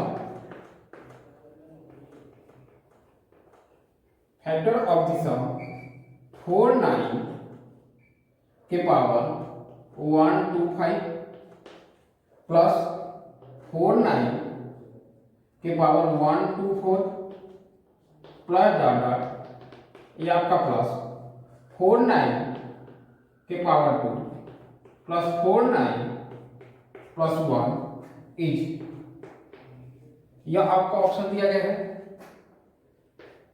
32 दिया गया है, आपका बी दिया गया है, या आपका 63 दिया गया है, या बाबू आपका सी ऑप्शन दिया गया है, या आपका 60 दिया गया है, या जो आपका डी ऑप्शन दिया गया है, या आपका 35 दिया गया है। यह जो प्रॉब्लम आपका आया था, यह प्रॉब्लम आपका जेईई मेंस 2020 में आया हुआ था। अब अगर एक बात बताना कि अगर हमारे पास कोई भी जीपी है, अगर उसके nth टर्म का एडिशन निकालना होता है, कहने का मतलब कि अगर हमारे पास कोई सीरीज इस टाइप का दी गया है a plus A R square plus dot A R की पावर n माइनस 1, तो आप इसका एडिशन कैसे निकालते हो? a टाइम्स आर की power n minus 1 by R minus 1 होता है। यह क्लियर है? अभी कोई प्रॉब्लम तो है नहीं किसी को यहां पे, लेकिन आर की वैल्यू 1 के बराबर नहीं होनी चाहिए। अब बाबू देखो, यह क्या आपका दिया गया है, जो ये आपका प्रॉब्लम दिया गया है, यह 1 plus 49 plus 49 square plus data कहां तक दिया गया है? 49 125 दिया गया है। बाबू इसमें कितने टोटल नंबर ऑफ टर्म है? 125 है, 126 है। 126। आप अगर देखिए, आपको कभी पूछा जाए कि 1 से 100 के बीच में कितने टर्म है, तो आप यहाँ पे देखिए क्या इन दोनों के बीच में अगर एक का डिफरेंस है, तो total number of term find out करने के लिए लास्ट में से फर्स्ट को सब्ट्रैक्ट करके 1 जोड़ देते हैं। तो कितना टर्म हो गया? 100 टर्म हो गया। अगर हम कह रहे हैं कि 0 से 1 टू डाटा 100 तक कितने टोटल टर्म है, तो क्या करोगे? लास्ट में से फर्स्ट को सब्ट्रैक्ट करके 1 जोड़ दोगे, यह क्या हो जाएगा? 101 टर्म हो जाएगा। तो टोटल नंबर ऑफ टर्म निकालने का कॉन्सेप्ट तो बिल्कुल क्लियर है, क्योंकि हम एटमोस्ट टाइम में कंफ्यूजन यही होता है, जब क्वेश्चन डिफिकल्ट होते जाते हैं तो एटमोस्ट टाइम यही प्रॉब्लम होता है कि कितने टोटल नंबर ऑफ टर्म है। तो टोटल नंबर ऑफ टर्म निकालने तो आ गया। अब आप बताइए 1 है यार, तो यह कहीं ना कहीं आपका क्या होगा? 4n की पावर 0 होगा। तो आप बताइए इसमें टोटल नंबर ऑफ टर्म कितने हैं? 125 माइनस 0 प्लस 1, तो 126 टर्म है। कोई प्रॉब्लम तो है नहीं। यह 49 के पावर 0 आपका क्या होगा? यह 1 होगा। अगर देखिए कंपेयर करिए a प्लस ए आर, क्या ये जो सीरीज है वो उस फॉर्म की है कि नहीं? ये ज्योमेट्रिक सीरीज है। तो आप देखिए जो a की वैल्यू है वह तो आपका 1 होगा, लेकिन जो आपकी r की वैल्यू है वह क्या होगी आपकी? 49 होगी। अगर आप वहां पे अगर हम वैल्यू को सब्स्टिट्यूट करेंगे तो यह 1 होगा, इनटू क्या हो जाएगा? 49 के पावर, यह आपका कितना हो जाएगा? 126 माइनस 1 बाई क्या हो जाएगा? 49 माइनस 1 होगा। यह क्लियर है? अब अगर सोचिए यह 49 के पावर 16 माइनस 1 बाई यह क्या होगा? 41 होगा। यहां पे देखिए सारे नंबर इंटीजर हैं, तो जब इनका एडिशन करेंगे तो इनका एडिशन भी क्या आएगा आपका? इनका एडिशन भी तो इंटीजर ही आएगा कि कुछ और आएगा? इनका एडिशन भी आपका इंटीजर ही आएगा। यहां तक तो क्लियर है? यह देखने में भले आपका लग रहा है कि यह फ्रैक्शन है, लेकिन एग्जैक्ट में वैल्यू क्या है आपका? इंटीजर ही तो है। तो आप एक बात बताइए बाबू, क्या इसको 49 के पावर 2 को हम 63 माइनस 1, या चलिए इसको 63 कर देते हैं, इसको 2 कर देते हैं, तो a square minus b square का फॉर्मूला लगा देंगे। बाई क्या होगा बाबू? 48 होगा। अब बताइए यह क्या होगा आपका? 49 के पावर 63 माइनस 1 इंटू क्या होगा? 49 a square minus b square का फॉर्मूला ये होता है 63 प्लस 1 बाई क्या होगा बाबू? 48 होगा। आपसे पूछा जाता है कि 49 के पावर k प्लस 1 इसका फैक्टर है। कहने का मतलब यह है कि यह जो 49 के पावर k प्लस 1 इसका फैक्टर होगा, तो कहने का मतलब कि इसका क्या होगा? इस एक्सप्रेशन का क्या होगा? डिवाइडेड तो होगा। तो कहीं ना कहीं इसका 49 के पावर 63 माइनस 1 इंटू क्या होगा? 49 के पावर 63 प्लस 1 बाई क्या होगा? 48 होगा। आप देखिए ये नंबर फ्रैक्शन में दिख रहा है जरूर, लेकिन है एग्जैक्ट में क्या? इंटीजर है, क्योंकि इंटीजर को ऐड करेंगे तो आपका क्या आएगा? इंटीजर ही तो कोई ना कोई वैल्यू देगा। तो आप एक बात बताइए, अगर यह इसको डिवाइड कर रहा है तो के की मैक्सिमम वैल्यू कितनी हो सकती है? के की मैक्सिमम वैल्यू आपकी 63 ही होगी ना, क्योंकि यह जो 48 किसको डिवाइड करेगा? इसको कभी डिवाइड कर पाएगा? ये 48 तो यह चांस कम बन रहा है, नहीं हो सकता डिवाइड भी करते कि चांस तो कम बन रहा है, लेकिन इसमें 48 का फैक्टर है कि गारंटी भी आ जाएगा, क्योंकि यह तो हमेशा इवन नंबर ही आएगा ना। तो वो बताना, तो हमारे पास के की मैक्सिमम वैल्यू क्या हो सकती है? 63 हो सकती है कि और कोई पॉसिबिलिटी है? 63 के अलावा कोई और पॉसिबिलिटी नहीं है ना। तो आप बताइए इसमें से आपका आंसर क्या आ गया? बी आ गया। तो वो बताइए यह जो क्वेश्चन आया था यह अगेन आपका क्वेश्चन कॉन्सेप्ट ऑफ डिविजिबिलिटी भी बेस्ड था कि किसी और पे बेस्ड था? उसी पे बेस्ड था। इस क्वेश्चन को लिखना तो आप लिख लीजिए।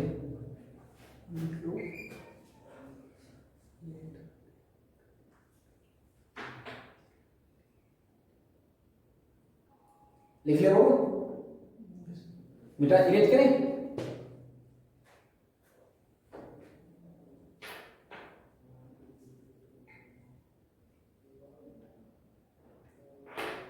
ये हो गया?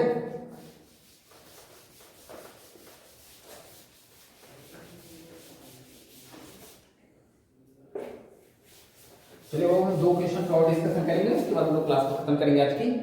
तो एक क्वेश्चन बिल्कुल पहले तो हम लोग स्टेट फॉरवर्ड क्वेश्चन लिखते हैं। स्टेट फॉरवर्ड क्या है लेकिन अच्छा क्वेश्चन है। एक क्वेश्चन डिक्टो आया था जो क्वेश्चन अभी हम कराए, या जेईई 2018 में क्वेश्चन पूछा गया था कि आपको दिया गया था 2 के पावर 6 9 प्लस के को आपको 127 से डिवाइड करके आपको फाइंड आउट करना था कि के की मैक्सिमम वैल्यू कितनी हो सकती है। तो ये आप घर पे वर्क करिएगा, लिख देंगे क्वेश्चन बाद में। जैसे हम क्वेश्चन यह बोल रहे हैं आपसे कि आप इस क्वेश्चन को सॉल्व करिएगा। जैसे हम कह रहे हैं कि find the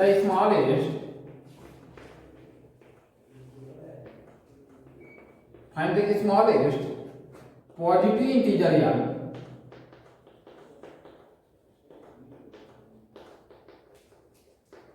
positive integer here such that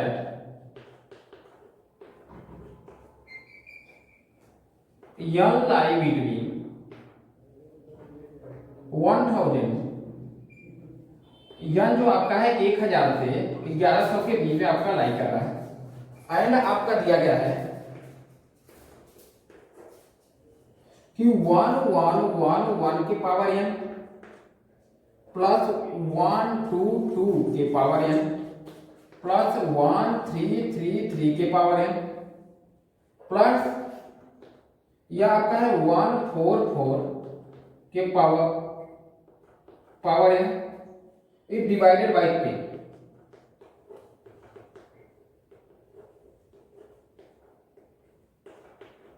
यह डिवाइडेड बाय आपका 10 है। यह आपका ऑप्शन दिया गया है 1001, आपका बी ऑप्शन दिया गया है 1002, आपका सी ऑप्शन दिया गया है 1003, आपका डी ऑप्शन दिया गया है 100 क्या दिया गया वो 4 दिया गया है। अब अगर एक बात बताइए, हमको यल की सबसे छोटी यल की छोटी वैल्यू फाइंड आउट करनी है और वह यल की वैल्यू 1000 से 1100 के बीच में होगा, और यहाँ पे रखने के बाद यह इसको इस एक्सप्रेशन को क्या करेगा? टेन क्या करेगा? डिवाइड कर देगा। अब अगर एक बात बताना, आपको कॉन्सेप्ट ऑफ डिविजिबिलिटी को कॉन्सेप्ट में लगाते हैं तो यह क्या होगा 1 1 1 के पावर n प्लस क्या होगा 1 2 2 2 के पावर n प्लस 1 3 3 के पावर n प्लस 1 4 4 के पावर n बाई क्या होगा आपका 10 होगा। यह हमको पता है कि यह कोई ना कोई इंटीजर ही होगा, तो यह 111 को हम वेरियस टाइम्स लिख सकते हैं जितना n होगा। लेकिन एक बात बताइए, अगर 111 के पावर n हो या कुछ भी हो आपका, लेकिन अगर इसको 10 से डिवाइड करेंगे तो हमेशा रिमाइंडर क्या आएगा? क्या इसको 1 के पावर n लिख सकते हैं? कोई प्रॉब्लम नहीं है। क्या बाबू इसको 2 के पावर n लिखने में कोई दिक्कत है? क्या इसको 3 के पावर n लिखने में कोई दिक्कत है? क्या इसको 4 के पावर n लिखने में कोई दिक्कत है? या y आपका क्या हो जाएगा 10 हो जाएगा।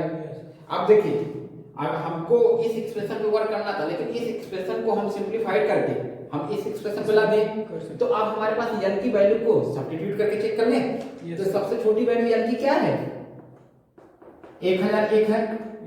अगर रखेंगे यहाँ पे पावर तो यह क्या आ जाएगा 1 के पावर 1001 होगा, प्लस क्या होगा 2 के पावर 1001 होगा, प्लस 3 के पावर क्या होगा बाबू 1001 होगा, प्लस 4 के पावर क्या होगा 01 होगा, बाई क्या होगा यार 10 होगा। अगर 1 को 10 से डिवाइड करेंगे तो रिमाइंडर 1 ही आएगा। अगर 2 के पावर 10 है तो अब हमको यहाँ पे तो इसके पावर को बढ़ाना पड़ेगा। अब अगर पावर हम 4 बढ़ाते तो भी 6 आएगा, दिक्कत क्रिएट करेगा। तो हम 2 के पावर 5 बढ़ा दें क्योंकि 2 बचेगा रिमाइंडर, तो हम सबकी अलग अलग वैल्यू फाइंड आउट कर लेते हैं।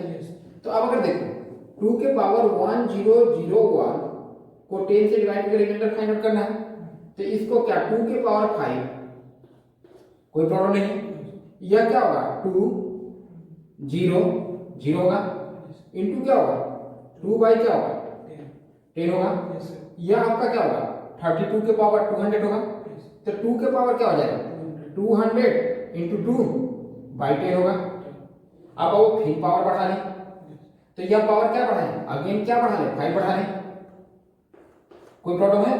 तो यह क्या हो जाएगा आपका 40 इंटू क्या होगा 2 होगा, बाई क्या होगा आपका 10 होगा। तो यह और सिंप्लीफाइड होकर क्या आ जाएगा 2 के पावर 40 इंटू 2 बाई क्या आ जाएगा आपका 10 आ जाएगा। 2 के पावर 40 को और सिंप्लीफाइड कर लेंगे तो 2 के पावर 5 के पावर 8 इंटू 2 बाई क्या हो जाएगा 10 हो जाएगा। यह क्या हो जाएगा 2 के पावर 8 इंटू 2 बाई 10 होगा। यह क्या इसको 2 के पावर 4 इंटू 2 के पावर 4, तो इसको 16 इंटू 16 इंटू 2 लिख दें बाई 10 करें। अब अगर देखिए यह क्या होगा आपका 16 को 10 से डिवाइड करेंगे तो रिमाइंडर 6 आएगा, फिर 6 आएगा, फिर 2 आएगा, 10 आएगा, फिर इन दोनों का मल्टीप्लाई कर दें तो 36 को 10 से डिवाइड करेंगे तो रिमाइंडर कितना आएगा बाबू 6 आएगा, या 2 को 10 से डिवाइड करेंगे तो रिमाइंडर 2 ही आएगा, बाई क्या हो गया 10 हो गया। तो यह बाबू क्या हो गया 12 को 10 से डिवाइड करेंगे तो रिमाइंडर क्या आ गया 2 आ गया। तो बाबू क्या हम इसको 2 लिख सकते हैं कि लिख सकते हैं सर। या तो क्लियर हो गया। अब हमको किस पर वर्क करना है, हमको 3 के पावर 4 करना है, यस सर। या तो निकालने आ रहा है, इसको इरेज करते हैं तो निकालने आ ही रहा होगा। ये हो गया। अब अगर बाबू देखना है यहाँ पे, अगर हम आपसे कह रहे हैं कि हमको किस पर वर्क करना है 3 के पावर 1001 पर वर्क करना है, तो अब एक बात बताना, सोच के बताना हमको बाबू कि अगर हम आपसे कह रहे हैं कि 3 के पावर अगर 1001 बाई 10 होगा, पावर बाबू कितना बढ़ा है 3 बढ़ा है कि 2 बढ़ा है कि 4 बढ़ा है 4। Very good. तो 3 के पावर 4, क्योंकि ये पावर हमारे हाथ में होता है, लेकिन हमको यह चेक करना होता है कि कब हमको बेनिफिट होगा। तो पावर कितना हो जाएगा बाबू 250 इंटू 3 बाई क्या होगा 10 होगा। यह क्या हो जाएगा 81 के पावर क्या हो जाएगा 250 इंटू 3 बाई 10 हो जाएगा। यह क्या हो जाएगा 1 इंटू 3 बाई 10 हो जाएगा। यह क्या दे देगा 3 दे देगा। यह बाबू आपका क्या हो गया 3 हो गया। अभी कोई प्रॉब्लम है।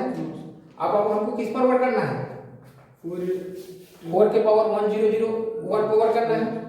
तो 4 के पावर 1001 पे वर्क करना है, इसको 10 से डिवाइड करके पावर 2 बढ़ा दें या 3 बढ़ा लें या 4 बढ़ा लें। जितना पावर ज्यादा बढ़ाएंगे तो क्या होगा कि हमारा यह जो एक्सप्रेशन होगा उतना घटता जाएगा।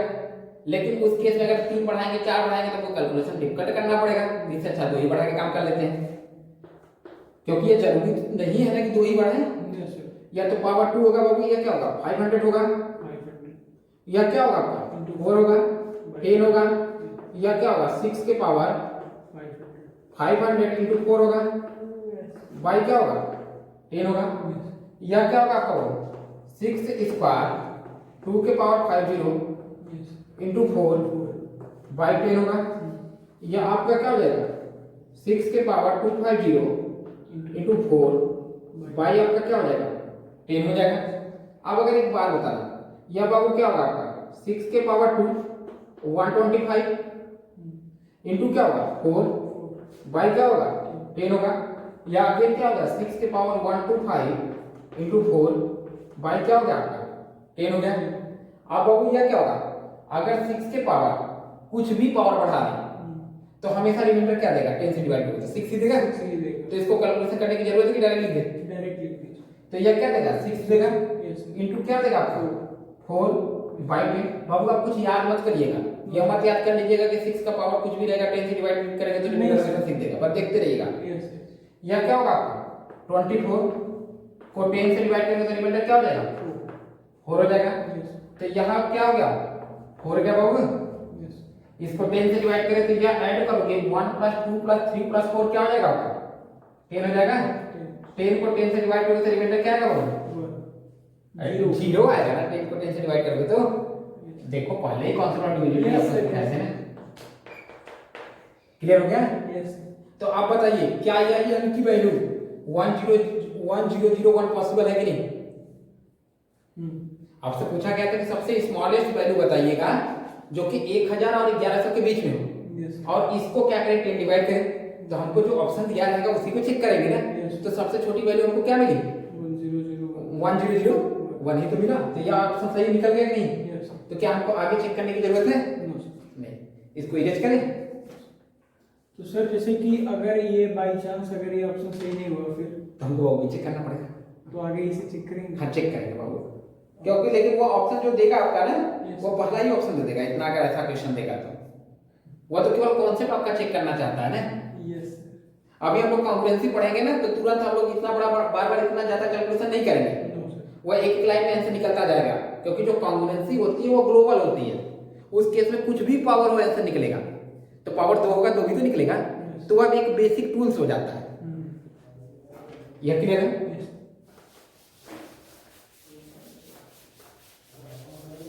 अब हम लोग आज की क्लास का जो लास्ट क्वेश्चन है उस पर डिस्कशन कर रहे हैं, और यह क्वेश्चन यह है, यह बहुत प्यारा क्वेश्चन है।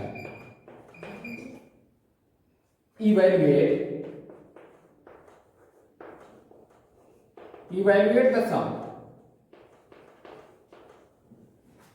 evaluate the sum 2 के पावर 0 by 3 प्लस 2 के पावर 1 by 3 प्लस 2 के पावर 2 by 3 प्लस यह जो आपका है डॉट डॉट यह आपका प्लस है 2 के पावर 1000 by 3। यह जो आपका ऑप्शन दिया गया है बाबू वह ऑप्शन यह है कि 1/3 के पावर 21001 माइनस 2 माइनस 50। आपको बी दिया गया है 1/5 2 के पावर 1001 माइनस 2 माइनस 500। आपका जो सी ऑप्शन दिया गया बाबू वह दिया गया 1/7 2 के पावर 101 माइनस 2 माइनस 500 दिया गया। आपका जो बाबू डी ऑप्शन दिया गया है वह ऑप्शन है आपका 1/9 के पावर 21001 माइनस 2 माइनस क्या होगा वो गया आपका 500 होगा। यह जो आपका बॉक्स है बाबू यह बताया जा रहा है कि एक ग्रेटेस्ट इंटीजर फंक्शन है। यस सर तो क्या हम जीपी के इनर टर्म के एडिशन का फार्मूला लगा सकते हैं? लगा सकते नहीं लगा पाओगे ना बाबू, यह बॉक्स में है तो क्या यार जब बॉक्स से निकलेगा तो क्या वो आगे जीपी में ही रहेगा? नहीं सर तब लगा पाओगे? जीपी के इनर टर्म का एडिशन तो नहीं लगा पाओगे ना। आप तो यह नहीं सोच रहे हो ना कि एक्सप्रेशन इस टाइप का है a plus A R square dot dot A R की पावर n माइनस 1। क्या बाबू यह जीपी जब इसको हम लोग बॉक्स से निकालेंगे तो क्या वो जीपी में रह पाएगा? नहीं सर नहीं रह पाएगा ना। तो अब अगर एक चीज देखिएगा ध्यान से समझने की कोशिश करिएगा बिल्कुल। अगर हम आपको कह रहे हो कि अगर 2 का पावर 1 है, अगर इसको हम 3 से डिवाइड करेंगे तो रिमाइंडर क्या आएगा बाबू 2 आएगा। कोई प्रॉब्लम है? अगर बाबू हम 2 के पावर 2 को 3 से डिवाइड करेंगे तो रिमाइंडर क्या आएगा 1 आएगा। 2 के पावर 3 को अगर 3 से डिवाइड करेंगे तो रिमाइंडर क्या आएगा 2 आएगा। अगर 2 के पावर 4 को 10 से डिवाइड करेंगे तो आपका रिमाइंडर क्या आएगा 1 आएगा। तो आपने यह देखा कि अगर यह 2 के पावर n है, अगर यहाँ पे अगर इसको हम 3 से डिवाइड करते हैं तो हमारे पास दो केस जनरेट होता है। अगर n आपका इवन है तब आपका रिमाइंडर क्या है, पावर जैसे n का पावर अगर इवन है 2 है 4 है तो रिमाइंडर आपका क्या होगा बाबू, आपका रिमाइंडर कितना हो जाएगा 1 होगा। अगर पावर 8 है तो आपका रिमाइंडर कितना होगा 2 होगा। अभी तो कोई प्रॉब्लम नहीं है कि कोई प्रॉब्लम है। अब अगर देखिए समझने की कोशिश करिए, हम इसको अभी वैसे छोड़ देते हैं क्योंकि यह क्या हो जाएगा 2 की पावर 0/3, कहने का मतलब 1/3, 1/3 का मतलब 0.33, तो बाद से 0.33 की वैल्यू क्या होगी 0 ही होगी, बाद से ना तो क्या आएगा 0 ही आएगा ना, अपने लेफ्ट का इंटीजर ही देगा ना। तो अब हम इसको अभी छोड़ते हैं, हम इन सारे को वर्क करते हैं। अब अगर सोचो क्या बाबू यह जो 2 के पावर 1/3, अगर यहां पे देखिएगा कुछ टर्म उठाइएगा, अगर हम केवल यह टर्म उठाते हैं जैसे 2 के पावर 1/3 है, 2 के पावर 2/3 है, 2 के पावर 3/3 है, या 2 के पावर 4 बाई आपका क्या है या आपका 3 है। अब अगर समझने की कोशिश करिएगा, अगर देखिए पावर 1 है, 8 से स्टार्ट, पावर 8 से क्या हो रहा है स्टार्ट हो रहा है, खत्म कहां हो रहा है इवन पे खत्म हो रहा है। तो गारंटी कि इसमें टोटल नंबर ऑफ टर्म कितने हैं 4 हैं, आधे पावर इवन होंगे आधे ऑड होंगे। तो कहने का मतलब कि आधे का रिमाइंडर जो होगा वह अगर 8 है तो रिमाइंडर क्या होगा 2 होगा, आधे का रिमाइंडर 2 होगा और आधे का रिमाइंडर कितना होगा 1 होगा। अभी कोई प्रॉब्लम है इस केस में नहीं है। अब अगर सोचिएगा इसको तो इरेज कर देते, जो समझाना चाह रहे हो समझ आ रहा है आपको।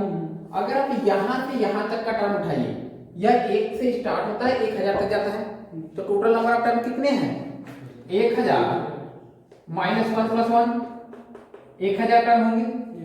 इसमें से 500 टर्म ऐसे होंगे जो कि इवन पावर रखेंगे, 500 टर्म ऐसे होंगे जो कि क्या रखेंगे बाबू आपका क्या रखेंगे 8 पावर रखेंगे। तो आप अगर एक बात बताइए, यह जो रखेगा क्या हम इसको यह लिख सकते हैं 2 के पावर 1/3 है, अभी कोई प्रॉब्लम नहीं। इसकी वैल्यू क्या देगी 2 के पावर 1 बाई क्या है आपका 3 है। अगर हम यह लिखते हैं बाबू 2 के पावर 2 बाई आपका क्या होगा 3 होगा। यह क्लियर है ना, अभी कोई डाउट है नहीं। अब अगर एक बात बताना, सोच के बताना, क्या हम इसको 2/3 को क्या box of 2/3 plus curly bracket 2/3 लिख सकते हैं कि नहीं कोई प्रॉब्लम है नहीं है ना। क्या बाबू 2 के पावर 2 ये पावर 1 है बाई 3 को क्या हम इसको 2 के पावर 2/3 प्लस कर्ली ब्रैकेट 2 के पावर 2/3 लिख रहे हैं, किसी को कोई प्रॉब्लम है? क्योंकि हर एक नंबर आपको पता है वो इंटीजर पार्ट और फ्रैक्शनल पार्ट से मिलकर बना होता है, हम लोगों ने अभी डिस्कस किया था। अब अगर बात नहीं यहां तक कोई प्रॉब्लम होगा। अब अगर सोचिए इसकी वैल्यू कितनी होगी बाबू, क्या इसको हम यहां लिख सकते हैं कि नहीं बाबू 2/3। आप देखिएगा राइट साइड के पार्ट को देखिएगा, इसकी वैल्यू क्या देगी या 1 से छोटी है तो ये 2/3 देगा कि कुछ और देगा 2 बाई क्या देगा बाबू आपका 3 देगा। अभी कोई प्रॉब्लम है? अब अगर सोचिए कि अगर हमको इसकी वैल्यू निकालनी है 2 के पावर 2 बाई क्या होगा 3 है, तो यह तो वही रहेगा 2 के पावर 2/3। लेकिन बाबू क्या हम इसको यह लिख सकते हैं जैसे 2 के पावर 2 को पावर क्या है आपका इवन है, तो अगर 3 से डिवाइड करेंगे तो कोई ना कोई आपका कोशिएंट मिलेगा लेकिन रिमाइंडर 1 मिलेगा। अगर बाई 3 कर देंगे बाबू तो यह भी बाई 3 हो जाएगा, या 2 के पावर 2/3 को क्या q प्लस 1/3 कर देंगे कि नहीं कर सकते। अब अगर हम इसका कर्ली ब्रैकेट की वैल्यू निकालें 2 के पावर 2/3 की तो यह क्या हो जाएगा कर्ली ब्रैकेट q प्लस 1/3 होगा। अब बाबू क्या होगा, यह आपको हमने सिखाया कि अगर curly bracket x plus n है, अगर आपका n इंटीजर है तो यह क्या दे देगा आपकी वैल्यू यक्स दे देगा। अगर आपका यक्स इंटीजर नहीं है और यन आपका इंटीजर है, क्लियर है, कोई डाउट है नहीं, तो बाबू यह तो क्या दे देगा, क्यूब तो हट जाएगा, तो यह वैल्यू क्या देगा, कर्ली ब्रैकेट 1/3 देगा। लेकिन आपको पता है कि ये 1 से छोटा है और 0 से बड़ा है, तो यह अगेन क्या देगा, 1/3 देगा ना, कर्ली ब्रैकेट है ना, यह क्लियर है। तो आप अगर एक बात बताइए, इसकी वैल्यू क्या आ जाएगी, 1/3 आ जाएगी। अगर यहाँ पे देखिए 2 के पावर 3/3 कर रहे हैं, तो यह आपका क्या हो जाएगा, 2 के पावर 3/3 होगा, प्लस क्या होगा आपका कर्ली ब्रैकेट 2 के पावर 3/3 होगा, इक्वल टू क्या हो जाएगा बाबू, 2 के पावर 3/3 होगा, प्लस क्या होगा, कुछ इंटीजर क्यू टाइप का मिलेगा, या क्या मिलेगा, Q1 प्लस क्या, इसको लिख सकते हो 2/3, यस सर, तो यह अगेन किससे छोटा है, 3 से, या इसको क्या लिख सकते हो, ये देखो 2 के पावर 3/3 प्लस क्या होगा कर्ली ब्रैकेट 2/3, यस सर, इसकी वैल्यू अगेन 2/3 दे देगी, यस सर, देखिए तो यह क्या हो जाएगा आपका 2 के पावर 2/3, और ऊपर लिखे सर, ठीक है, ये लिख रहा है ना। यस अगर आप यहाँ देखिए, यहाँ तक तो आपको समझ आया, कोई प्रॉब्लम है अभी, नो सर, तो आप अगर इसकी वैल्यू देखिए 2 के पावर 3/3 को बॉक्स ऑफ 2 के पावर 3/3 प्लस यह आपका क्या हो जाएगा, यह आपका कितना हो जाएगा बाबू, 2/3 हो जाएगा, 2 के पावर 3 बाई नहीं, ये 2/3 होगा, क्लियर है। यस सर, यह आपका क्या हो जाएगा बाबू, यह आपका बॉक्स ऑफ 2 के पावर 3/3 प्लस 2 बाई क्या होगा 3 होगा। अभी किसी को कोई डाउट नहीं है, तो आप अगर समझने की कोशिश करिएगा, हम इसको यहाँ तक इरेज करते हैं, जो समझाना चाह रहे हैं उसको समझाने की कोशिश कर रहे हैं, क्योंकि हमको केवल इससे लेना देना है। तो आप अगर एक बात बताइएगा, आपने यह देखा कि इसमें 500 ऐसे टर्म मिलेंगे, जैसे आप यहाँ देखिएगा, आप केवल इसको भी हम नहीं ले रहे, काउंट कर रहे हैं, इसको काउंट कर रहे हैं, तो क्या हम इसको यह लिख सकते हैं 2 के power 1/3 equal to box of 2 के पावर 1/3 प्लस क्या होगा 2/3 होगा, 2 के पावर 2/3 इक्वल टू 2 के पावर 2/3 प्लस क्या होगा 1/3 होगा। इसी तरह अगर हम डॉट डॉट कहां तक चले जाए, 2 के पावर 1000/3 इक्वल टू क्या हो जाएगा आपका 2 के पावर 1000/3 प्लस क्या हो जाएगा, पावर इवन है तो बाबू रिमाइंडर क्या देगा, 1 देगा, 1/3 देगा। अगर दोनों को हम ऐड करते हैं, लेफ्ट साइड को लेफ्ट साइड से, राइट साइड को राइट साइड से ऐड करते हैं, तो आपको कुछ एक्सप्रेशन इस टाइप का मिलेगा कि नहीं, आपको कुछ एक्सप्रेशन मिल जाएगा बाबू, आपको कुछ एक्सप्रेशन इस टाइप का मिलेगा, ध्यान से देखिएगा कि आपको मिलेगा 2 के पावर 1/3 प्लस 2 के पावर 2/3 प्लस 2 के पावर 3/3 प्लस डॉट डॉट 2 के पावर 1000/3 इक्वल टू क्या मिलेगा आपका, बॉक्स ऑफ 2 के पावर 1/3 प्लस 2 के पावर 2/3 प्लस डॉट डॉट 2 के पावर 1000 बाई क्या मिलेगा आपको 3 मिलेगा, प्लस क्या मिलेगा बाबू, कितने बार 1/3 मिलेगा, 500 बार, 2/3 कितने बार मिलेगा, 500 बार।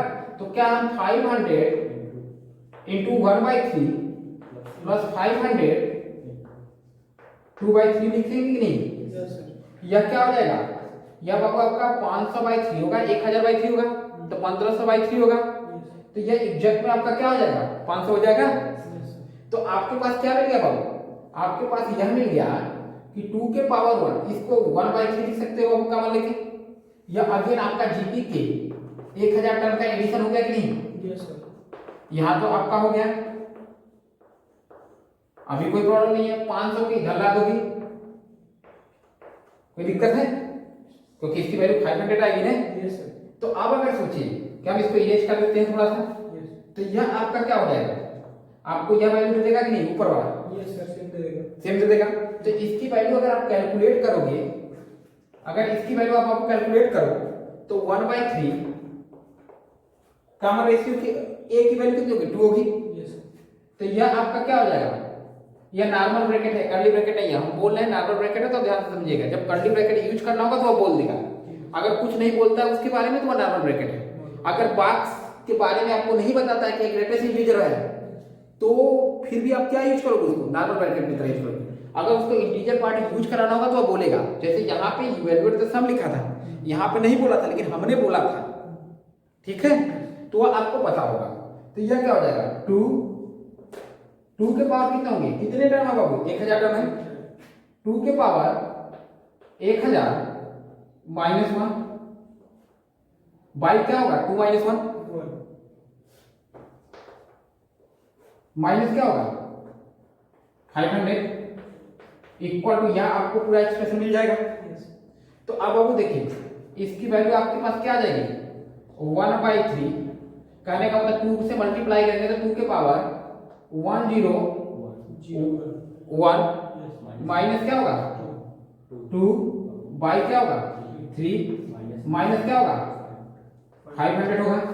लेकिन यह किसकी वैल्यू है, या तो इसकी वैल्यू मिली, इसकी वैल्यू हमको पता चल गई कि यह क्या आ गया 1/3 के पावर 21001 -2/3 माइनस क्या होगा 500 होगा। लेकिन आपको बाबू वैल्यू किसकी इवैल्यूएट करनी है, आपको इसकी वैल्यू इवैल्यूएट करनी है। तो यहां से यहां तक की तो वैल्यू आपको मिल गई कि यह है। लेकिन आप बताइए 2 के पावर 0/3 की वैल्यू कितनी होगी, 0 होगी, 1/3 होगी, तो वह इंटीजर पार्ट है तो वैल्यू क्या देगा 0, क्योंकि 1/3 क्या होगा 0.33 होगा। तो 0.33 के लेफ्ट में कौन सी वैल्यू होगी 0 होगी ना। तो बाबू इसकी वैल्यू क्या हम यह लिख सकते हैं 0 प्लस यह वैल्यू लिख सकते हैं 1/3, या यहाँ पे 1/3 2 के पावर 1001 -2 माइनस क्या होगा 500 होगा। अगर इसको बराबर लिखेंगे तो यही वैल्यू आ जाएगी 1/3 2 के पावर 1001 -2 -500 होगा। और बताओ कौन सा ऑप्शन सही है, ये ऑप्शन सही हो गया, वहाँ पे 50 माफ करिए 550 नहीं है 500, ठीक है, आपका ये ऑप्शन सही हो गया। तो बाबू अगर इस टाइप का क्वेश्चन आएगा तो आप सेटअप कर लोगे, यस सर। अभी कोई प्रॉब्लम नहीं है ना। तो आज की क्लास खत्म करते हैं, नेक्स्ट क्लास होगी। Okay, thank you.